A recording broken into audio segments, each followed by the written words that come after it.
Assalamualaikum warahmatullahi wabarakatuh. Perkenalkan, saya Ica Efrita Arisliwe, NIM 250231118.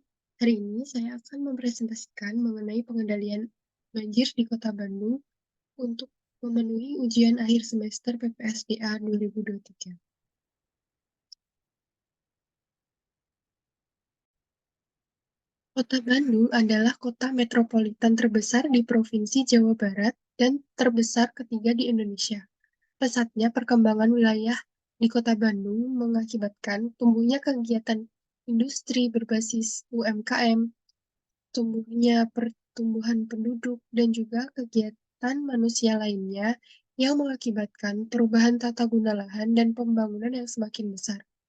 Padatnya pemukiman di Kota Bandung, perubahan tata guna lahan menjadi kawasan industri dan juga perkotaan mengakibatkan koefisien runoff atau koefisien pengaliran yang semakin besar sehingga mengakibatkan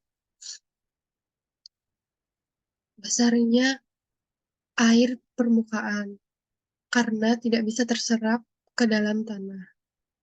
Nah, hal ini mengakibatkan eh, adanya kejadian banjir di beberapa titik di wilayah Kota Bandung.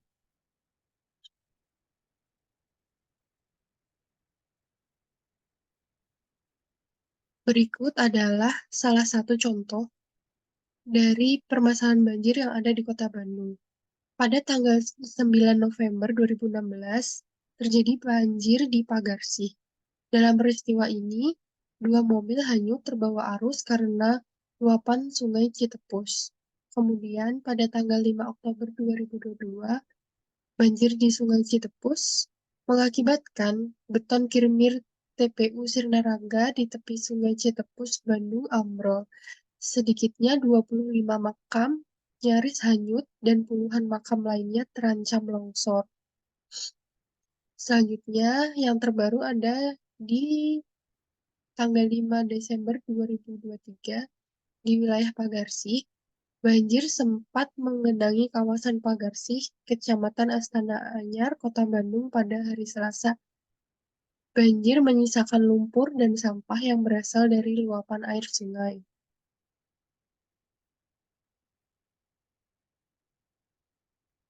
Kemudian dilakukan analisis SWOT atau Strengths, Weakness, Opportunities, dan juga Threats dalam permasalahan pengendalian banjir tersebut. Salah satu kekuatan yang dimiliki oleh Kota Bandung yaitu adanya pemerintahan daerah, memiliki anggaran daerah atau APBD, adanya peraturan daerah, adanya komunitas masyarakat, dan juga Kota Bandung memiliki tanah yang subur karena berada di, eh, berada di daerah dataran tinggi dan juga letusan gunung berapi. Selanjutnya kelemahannya sistem drainase belum optimal, pengelolaan sampah dan limbah belum optimal, banyaknya pemukiman warga di daerah sempadan sungai, tutupan lahan yang tinggi, sehingga koefisien pengaliran tinggi, serta adanya gerusan, lereng curam, dan daerah yang rawan longsor akibat banjir. Kemudian peluang merupakan faktor eksternal yang dimiliki Kota Bandung, yaitu adanya peluang untuk kerjasama dengan akademisi. Kemudian ada dukungan pemerintah pusat dan provinsi. Dan yang ketiga adalah dana bantuan dari pemerintah pusat dan provinsi. Sedangkan ancaman yang mungkin terjadi yaitu dari pengaruh luar Kota Bandung. Yang pertama adalah curah hujan yang tinggi akibat perubahan iklim, kemudian adanya patahan lembang yang tidak bisa dikendalikan oleh Kota Bandung itu sendiri, dan yang terakhir adalah urbanisasi penduduk dan banyaknya wisatawan yang datang di Kota Bandung. Selanjutnya, dari analisis kekuatan kelemahan ini dilakukan penggabungan antara kekuatan dan peluang sehingga menguatkan untuk mencapai tujuan Kota Bandung. Antara kekuatan dan peluang menghasilkan kerjasama riset antara pemerintah daerah dengan akademisi, pembangunan infrastruktur, pengendalian banjir, penegakan aturan terkait sempadan sungai, penyelenggaraan event dengan komunitas dan pemerintah untuk mengelola lingkungan, serta konservasi daerah hulu dan lahan kritis. Kemudian, mengoptimalkan peluang untuk menurunkan kelemahan, yaitu pembangunan sistem drainase agar lebih optimal, pembangunan TPA, TPS, dan SPAL. Ketiga, pembuatan rumah susun dan relokasi warga pada bantaran sungai. Kemudian, dilakukan pembuatan teknologi drainase yang ramah lingkungan atau eco-drainage seperti pembangunan kolam retensi, sumur resapan, ataupun rainwater harvesting. Kemudian dilakukan perkuatan tebing dan lereng pada daerah rawan menggunakan TPT, bronjong, ataupun ecobank. Selanjutnya adalah memaksimalkan kekuatan untuk menghadapi ancaman, yaitu membuat kebijakan mengenai zat emisi karbon, membuat reservoir, membuat peta zonasi patahan lembang, dan membuat desain bangunan tahan gempa, pengaturan arus lalu lintas alternatif, terutama jika terjadi banjir. Selanjutnya, pengadaan event bersama komunitas secara rutin, dan juga sebagai sosialisasi permasalahan sumber daya air. Selanjutnya adalah bagaimana untuk mengatasi kelemahan dan juga ancaman dengan pembuatan mitigasi. Yang pertama adalah pembuatan master plan drainase, pembuatan resiko peta bencana banjir dan mitigasinya, membuat peraturan dan kebijakan terkait masalah sampah dan limbah, penyediaan vertical green building untuk urbanisasi penduduk yang jauh dari bantaran sungai. Kemudian penetapan zona peruntukan lahan konservasi dan ruang terbuka hijau. Dan pembuatan peta zonasi longsor dan juga patahan lembang yang dilengkapi dengan upaya mitigasinya. Selanjutnya, dari hasil analisis SWOT tersebut dilakukan isu strategis. Ada 7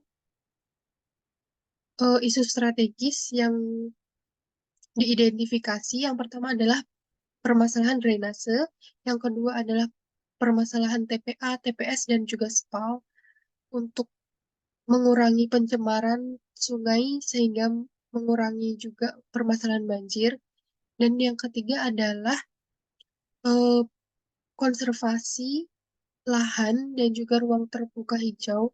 Yang keempat adalah penegakan aturan mengenai limbah industri dan juga sampah untuk dan juga sempadan sungai. Kemudian yang kelima adalah pembuatan peta risiko banjir dan longsor.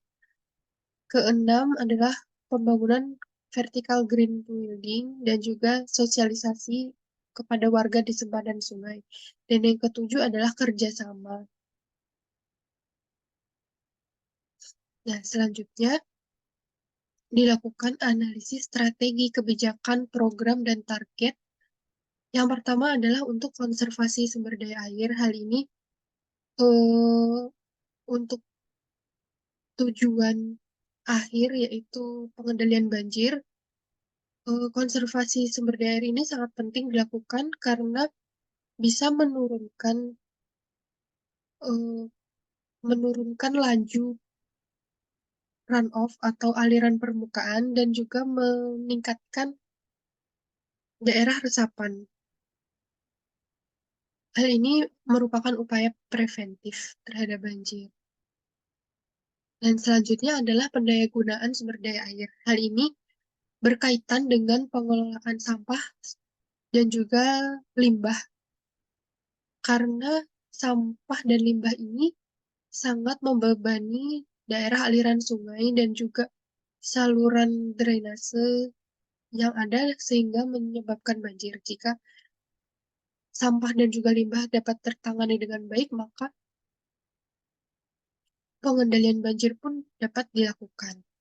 Kemudian adalah pengendalian daya rusak air itu sendiri, yaitu pengendalian pengendalian banjir dengan upaya peningkatan prasarana drainase dan juga kesiapan dan ketangguhan dalam pengendalian banjir dan longsor. Kemudian ada peningkatan kapasitas kelembagaan. Hal ini eh, merupakan perwujudan pemerintah setempat dengan dilakukan peningkatan kapasitas dalam penegakan kebijakan dan juga peningkatan kerjasama dengan akademisi maupun pemerintah pusat dan juga provinsi. Dan yang terakhir adalah peningkatan partisipasi publik. Hal ini diwujudkan dengan cara kerjasama dengan komunitas dan juga pelaksanaan edukasi dan sosialisasi. Nah, selanjutnya berdasarkan hasil uh, kebijakan strategi tersebut sudah sesuai dan juga selaras dengan tujuan pembangunan berkelanjutan. Hal ini berkaitan dengan goals pertama yaitu tanpa kemiskinan. Kemudian ada juga goals keenam air bersih dan sanitasi layak. Goals ke-8 pekerjaan layak dan pertumbuhan ekonomi. Goals ke-9 industri inovasi infrastruktur. Goals 11 kota dan pemukiman yang berkelanjutan. Goals 13 penanganan perubahan iklim. Goals 15 ekosistem daratan dan juga goals 17 kemitraan untuk mencapai tujuan. Selanjutnya dilakukan pemetaan stakeholder dan juga skema pendanaan. Di antaranya yang berada di lingkup nasional yaitu BBS Citarum. Menggunakan dana APBD, kemudian ada PT Angkasa Pura menggunakan dana private sector, PLN, dan Telkom sebagai eh, pemangku kebijakan pada utilitas, dan kemudian di lingkup provinsi ada DSDA Jawa Barat, kemudian Kodam Siliwangi atau Citarum Harum, dan Polda Jawa Barat. Digunakan dana APBD Jawa Barat. Sedangkan untuk Kodam Siliwangi menggunakan dana APBN. Kemudian lingkup kota ada 3 dinas yang berkaitan yaitu Dinas Sumber Air dan Bina Marga Kota Bandung, Dinas Lingkungan Hidup, dan juga Dinas Pemukiman. Dari dari peran aksi yang dilakukan, pendanaan yang digunakan ada 2, yaitu dana APBD dan juga dana PPP atau KPBU. Skema PPP ini dilakukan karena eh, pembebanan anggaran yang sangat besar dalam peran aksinya, sehingga diperlukan alternatif pendanaan dengan risiko kecil. Selanjutnya adalah stakeholder akademisi yang dilaksanakan oleh ITB menggunakan dana private sector ITB dan juga masyarakat lokal.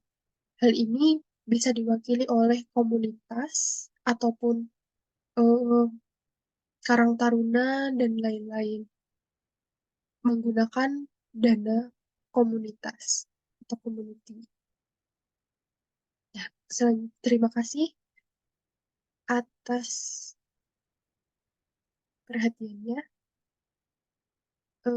Jika ada kurang lebihnya mohon maaf. Assalamualaikum warahmatullahi wabarakatuh.